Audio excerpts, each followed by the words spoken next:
Schmucker. Here I am with Nathan Fielder, of course, from the Comedy Central show Nathan For You, currently in its second season. Nathan, thanks for being on Mr.ShoBiz this morning. Yeah, thanks for having me. Yeah, go ahead. Oh, no, do you want me to call you Daryl or Mr.ShoBiz? What do you prefer? What are you more comfortable with, Nathan? Well, I'm probably less comfortable with Mr.ShoBiz, so We'll go with Daryl. okay, sure. Okay, all right. But I'm happy to call you that if you want. Because we will say straight up to the camera, I used to be your camp counselor, correct? Yeah, yes, you did. So, how was I as a camp counselor, first of all?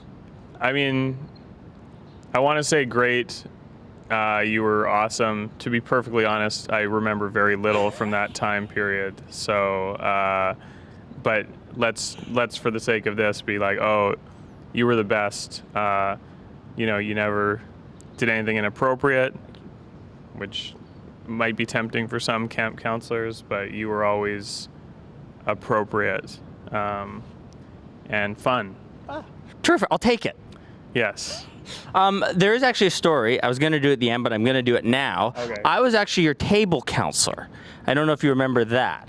Yes. Okay. Yes. So one day, and we used to play these games, and whoever lost the game would either have to like a table game would have to stack the dishes or sponge the table. Right. Okay. So I sat down and I just yelled out spontaneous fun with sugar. Okay? Yeah. Okay. And everybody was taking the sugar and sort of playing with it, doing little dances with it. And it got to you, and I have to say, Nathan, you just handed me the sugar, and I said, Nathan, did you have fun with that sugar? You said no. You lost the game. Oh, okay.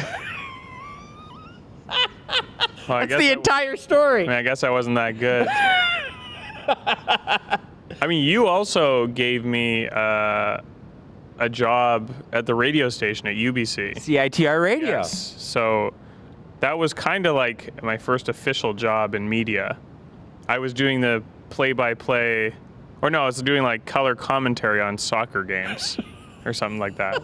Sideline reporter or something?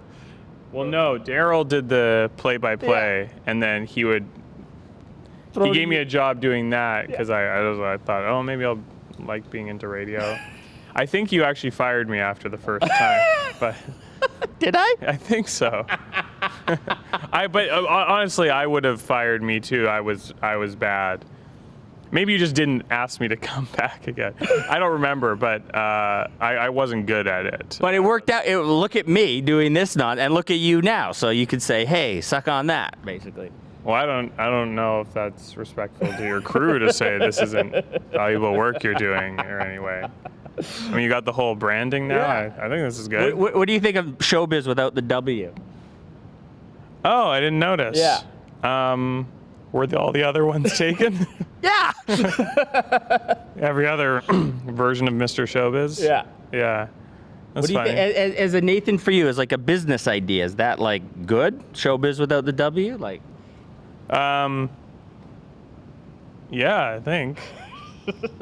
I mean, I don't have too much of an opinion, but it seems to be working with you for you so far. Perfect. Nathan, you're here at Just for Laughs in Montreal. You're doing 2 shows tonight, or a show tonight and then a show tomorrow night. Tell us about what you're going to be doing here. I've been doing these kind of, now that there is an audience for the show and people that are interested in seeing it, I've been doing kind of screenings with a Q&A of episodes that haven't aired yet, so kind of advanced peeks for people. And so I'm doing a couple of those here, and it's the first time I've ever done something Just for Laughs, so it's fun for me, and I love Montreal. And growing up, did you ever go to the festival and now you get to perform here or anything?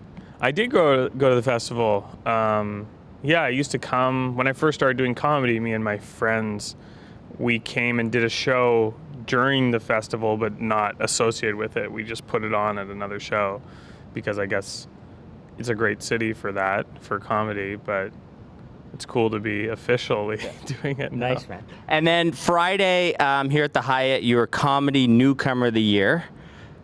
Right. Or Breakout Star. Right. Which one was it? I think, I don't know. It's one of the two. I don't know. Yeah. You excited for that? Is that fun? Very honored, Yeah. very excited. Yeah, I mean, that's cool, right?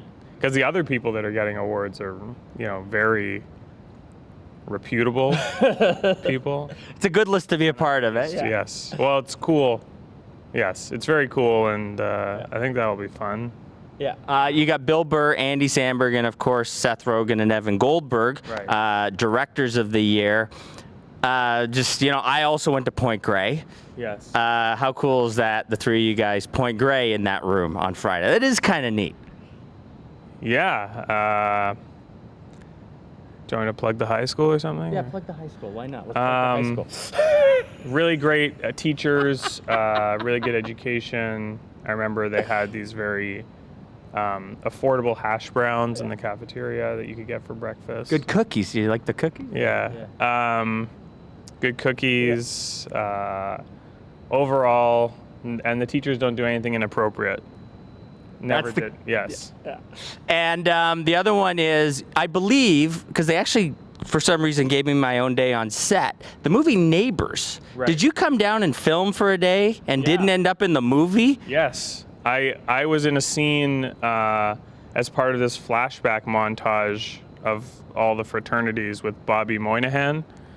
And Evan emailed me before the movie came out and said, we had to cut your scene. Sorry. But I felt kind of good about it because I felt like I wasn't that good in the scene. I felt like, I didn't do a good job. Bobby, on the other hand, was really funny.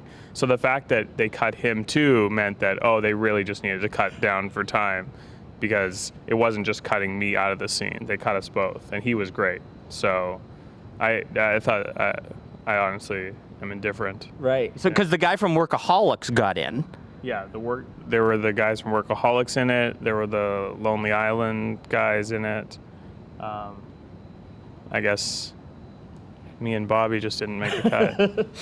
And a guy who I would just want to ask, and just from sort of following you, Nathan, I'm watching the TV about 4 years ago in Vancouver, and John H. Benjamin has a van. Right. And I see you're in that show. How much did that guy help you out sort of in getting your career going like this?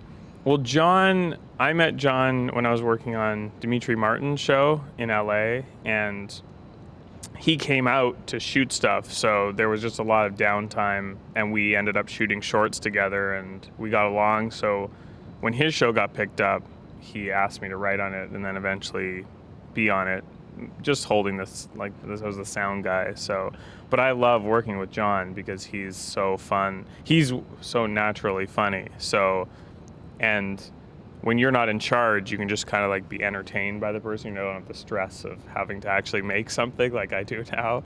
So that was really fun, and John's been great doing stuff with him. Awesome. Yeah, I think educational for me. Is that how you say it? Last one, Nathan. I know we got to get you going. The show Nathan for you in the second season. It's going great for you, hey? So far, good. More people are watching this year than last year, so I'm happy about that. I don't know. Awesome. And you're on Letterman the other day. Big thrill for you. Oh, crazy. That was crazy. Very surreal. I grew up, he's one of my biggest influences, and I grew up watching Letterman, so it was very crazy to see him in person. I'm like, he's a human being. So it was very, very strange for me. Very cool. Surreal. And what did you guys talk about in the commercial break? That's what I like to know about these interviews. What did you have say one-on-one with Letterman not filming? Well, the beginning of the interview, I was talking with Paul at the very start, and he's from Canada, so he made some sort of joke or comment. He was like, did you get invited to Scooter Braun's wedding, which is Justin Bieber's manager? And then I said, no, I didn't, and he didn't either. And it was just kind of a little moment at the beginning of the interview. And then at the end, when they went to commercial, they put up a photo of Scooter Braun kissing, is like a wedding photo from them. But Dave was like, is that you? And I said, no, I don't know who that is. And then I realized, I think that's Scooter Braun. He's like, who? Like he forgot about the thing. And I'm like, I think that's Scooter Braun, who Paul mentioned before. And then he was like, I thought that was you. It kind of looks like you. I said, no, it's not. That's an awesome conversation, eh? It's funny how you really remember those moments, like you remember every little thing. And then after the show, I kind of saw him in the hallway in shorts and a t-shirt. He was, I guess, shooting a couple shows and taking a break. He was holding a bowl of grapes and in shorts and a t-shirt. We had a little interaction. He was like, "Oh, good luck with your female." It said female on my green card. It's like a misprint. Yeah. So he's like, "Oh, good luck with that. Hope you figure that out." It was, yeah, very crazy. Awesome. You remember this one, hey? Yeah. I remember what? The Letterman, that one. Yeah. Yeah, that's a big deal. Yeah, I might not remember the specifics of this interview as much as that one, but maybe. Maybe. We appreciate your time. Nathan Fielder with us. Nathan, thanks for being on Mr. ShoBiz this morning. Great to see you again. Awesome.